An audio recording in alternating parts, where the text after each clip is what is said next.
देवा भाऊ या टॅगलाईनसह नागपुरात विविध ठिकाणी लावलेले होर्डिंग्स सध्या लक्षवेधी ठरत आहे। नागपूर शहर भाजपच्या माध्यमातून नागपुरातील प्रमुख चौकांवर सोबतच जे काही सार्वजनिक महत्त्वाचे स्थान आहेत त्या ठिकाणी अशा पद्धतीने देवेंद्र फडणवीस यांनी नागपूरचा आमदार आणि त्यानंतर मुख्यमंत्री, विरोधी पक्षनेता आणि उपमुख्यमंत्री असताना केलेले जे कार्य आहेत आणि ज्या कार्यांच्या माध्यमातून नागपुरात महत्त्वाचे विकास प्रकल्प येऊ शकलेले आहेत त्या संदर्भात नागपूर शहर भाजपकडून हे होर्डिंग लावण्यात आलेले आहे।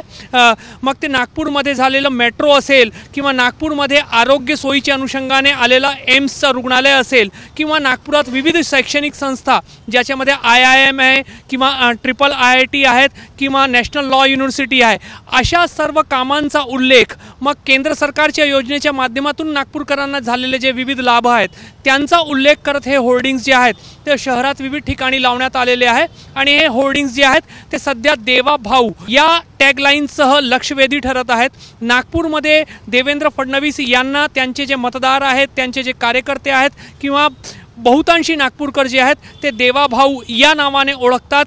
त्यामुळे तीच टॅगलाईन जी आहे ती नागपूर शहर भाजपनं देवेंद्र फडणवीस यांनी विविध पदांवर असताना केलेल्या कामांचा उल्लेख करण्यासाठी आणि लोकांच्या लक्षात ते कामं आणून देण्यासाठी या टॅगलाईनचा वापर केलेला आहे। आणि नागपुरात हे जे होर्डिंग्स आहेत मोठ्या आकाराचे जे होर्डिंग्स आहेत शहरातील सर्व प्रमुख चौकांवर आणि खास करून देवेंद्र फडणवीस यांचा जो स्वतःचा दक्षिण पश्चिम नागपूर मतदारसंघ आहे त्या दक्षिण पश्चिम नागपुरामधील सर्व प्रमुख जे सार्वजनिक ठिकाण आहे त्या ठिकाणी असे होर्डिंग्स लावण्यात आलेले आहे। आता या होर्डिंग्सचा किती फायदा होतो आणि येणाऱ्या विधानसभा निवडणुकीच्या अनुषंगाने भाजपचे आणि देवेंद्र फडणवीस यांना मतदारांचा पाठिंबा किती मिळतो हे येणाऱ्या काळामध्ये स्पष्ट होईल। मात्र सध्या तरी देवा भाऊ ही टॅगलाईन नागपुरात चर्चेत आहेत। कॅमेरामॅन अतुल हिरडेसह रजत वसिष्ठ, ABP माझा, नागपूर।